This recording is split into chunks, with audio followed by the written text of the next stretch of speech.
ఆదికాండము 27వ అధ్యాయము. ఇస్సాకు వృద్ధుడై అతని కనులకు మందదృష్టి కలిగినప్పుడు అతడు తన పెద్ద కుమారుడైన ఏశావుతో, నా కుమారుడా అని అతన్ని పిలువగా, అతడు చిత్తము నాయనా అని అతనితో నెనెను. అప్పుడు ఇస్సాకు, ఇదిగో నేను వృద్ధుడను, నా మరణదినము నాకు తెలియదు, కాబట్టి నీవు దయచేసి నీ ఆయుధములైన నీ అంబుల పొదిని నీ విల్లును తీసుకొని అడవికి పోయి నా కొరకు వేటాడి మాంసము తెమ్ము. నేను చావక మునుపు నిన్ను నేను ఆశీర్వదించున్నట్లు నాకిష్టమైన రుచిగల భోజ్యములను సిద్ధపరిచి నేను తినుటకై నా యొద్దకు తెమ్మని చెప్పెను. ఇస్సాకు తన కుమారుడగు ఏశావుతో ఇట్లు చెప్పుచుండగా రిబ్కా వినుచుండెను. ఏశావు వేటాడి మాంసము తెచ్చుటకు అడవికి వెళ్ళెను. అప్పుడు రిబ్కా తన కుమారుడగు యాకోబును చూచి, ఇదిగో నీ తండ్రి నీ అన్నయైన ఏశావుతో, మృతి పొందక మునుపు నేను తిని యెహోవా సన్నిధిని నిన్ను ఆశీర్వదించినట్లు నా కొరకు మాంసం తెచ్చి నాకు రుచిగల భోజ్యములను సిద్ధపరచుమని చెప్పగా వింటిని. కాబట్టి నా కుమారుడా, నా మాట విని నేను నీకు ఆజ్ఞాపించినట్టు చేయుము. నీవు మందకు వెళ్లి 2 మంచి మేకపిల్లలను అక్కడి నుండి నా యొద్దకు తెమ్ము. వాటితో నీ తండ్రికిష్టమైన రుచిగల భోజ్యములను అతనికి చేసెదను. నీ తండ్రి మృతి పొందక ముందు అతడు వాటిని తిని నిన్ను ఆశీర్వదించినట్లు నీవు వాటిని నీ తండ్రి యొద్దకు తీసుకొని పోవాలనెను. అందుకు యాకోబు, నా సహోదరుడైన ఏశావు రోమము గలవాడు, నేను నున్నని వాడను గదా. ఒకవేళ నా తండ్రి నన్ను తడవి చూచును, అప్పుడు నేను అతని దృష్టికి వంచకుడనుగా తోచిన ఎడల నా మీదకి శాపమే గాని ఆశీర్వాదం తెచ్చుకొననని చెప్పెను. అయినను అతని తల్లి, నా కుమారుడా, ఆ శాపము నా మీదకి వచ్చునుగాక. నీవు నా మాట మాత్రం విని పోయి వాటిని నా యొద్దకు తీసుకొని రమ్మని చెప్పగా అతడు వెళ్లి వాటిని తన తల్లి యొద్దకు తీసుకొని వచ్చెను.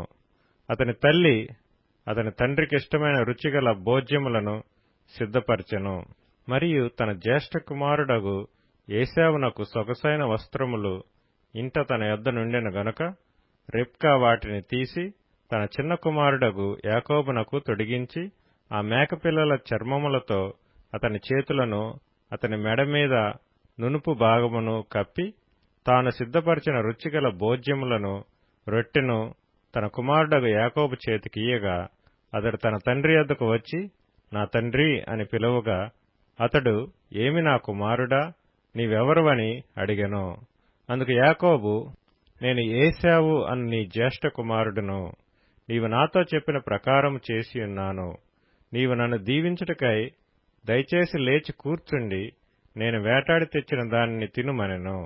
అప్పుడు ఇస్సాకు, నా కుమారుడా, ఇంత శీఘ్రముగా అది నీకెట్లు దొరికినని అడుగగా అతడు, నీ దేవుడైన యెహోవా నా ఎదుటికి దాని రప్పించుట చేతనే అని చెప్పెను. అప్పుడు ఇస్సాకు, నా కుమారుడా, నీవు ఏశావను నా కుమారుడవో కాదో నేను నిన్ను తడివి చూచెదను, దగ్గరకు రమ్మని చెప్పెను. యాకోబు తన తండ్రి అయిన ఇస్సాకు దగ్గరకు వచ్చినప్పుడు అతడు అతన్ని తడివి చూచి, స్వరము యాకోబు స్వరము గాని చేతులు ఏశావు చేతులే అనెను. యాకోబు చేతులు అతని అన్నయైన ఏశావు చేతుల వలె రోమము గలవైనందున ఇస్సాకు అతనిని గుర్తుపట్టలేక అతన్ని దీవించి, ఏశావు అను ఈ నా కుమారుడు నీవేనా అని అడగగా యాకోబు నేనే అనెను. అంతటా అతడు, అది నా యొద్దకు తెమ్ము, నేను నిన్ను దీవించినట్లు నా కుమారుడు వేటాడి తెచ్చినది తిందునెను. అతడు తెచ్చినప్పుడు అతడు తినెను. ద్రాక్షారసం తేగ అతడు త్రాగెను. తరువాత అతని తండ్రి అయిన ఇస్సాకు, నా కుమారుడా, దగ్గరకు వచ్చి నన్ను ముద్దు పెట్టుకోమని అతనితో చెప్పెను. అతడు దగ్గరకు వచ్చి అతని ముద్దు పెట్టుకొనెను. అప్పుడు అతడు అతని వస్త్రములను వాసన చూచి అతని దీవించి ఇట్లనెను, ఇదిగో నా కుమారుని సువాసన యెహోవా దీవించిన చేని సువాసన వలె ఉన్నది. ఆకాశపు మంచును భూసారమును విస్తారమైన ధాన్యమును ద్రాక్షారసమును దేవుడు నీకు అనుగ్రహించుగాక. జనములు నీకు దాసులగుదురు, జనములు నీకు సాగిలపడుదురు. నీ బంధుజనులకు నీవు ఏలికవై యుండుము.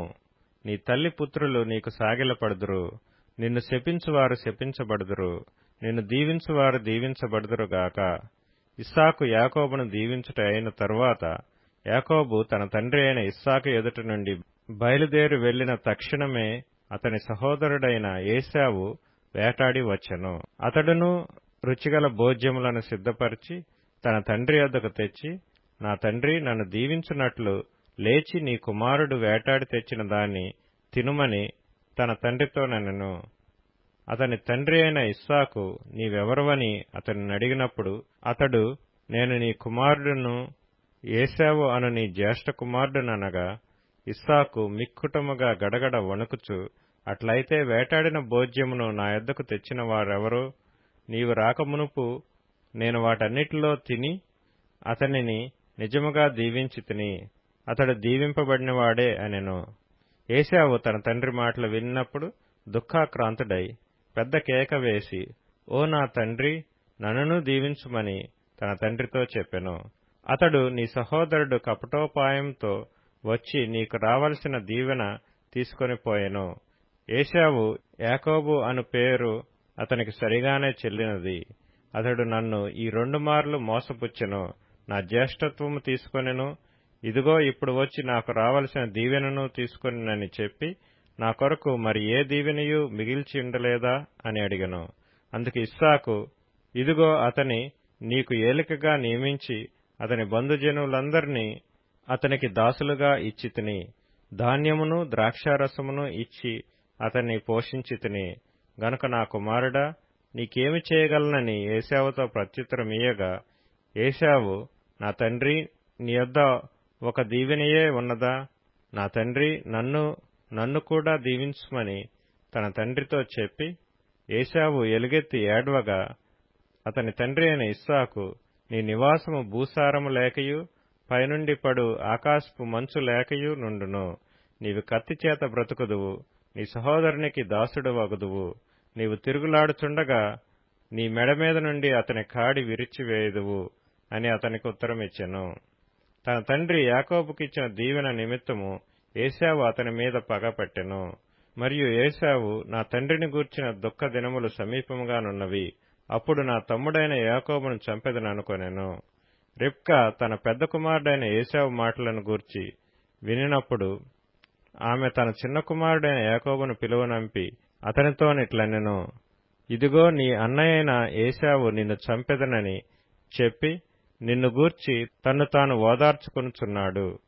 కాబట్టి నా కుమారుడా, నీవు నా మాట విని లేచి హారానులోనున్న నా సహోదరుడగు లాబాను నొద్దకు పారిపోయి, నీ అన్న కోపం చల్లారు వరకు, నీ అన్న కోపము నీ మీద నుండి తొలగి నీవు అతనికి చేసిన వాటిని అతడు మరచు వరకు లాబాను నొద్ద కొన్నాళ్లు ఉండుము.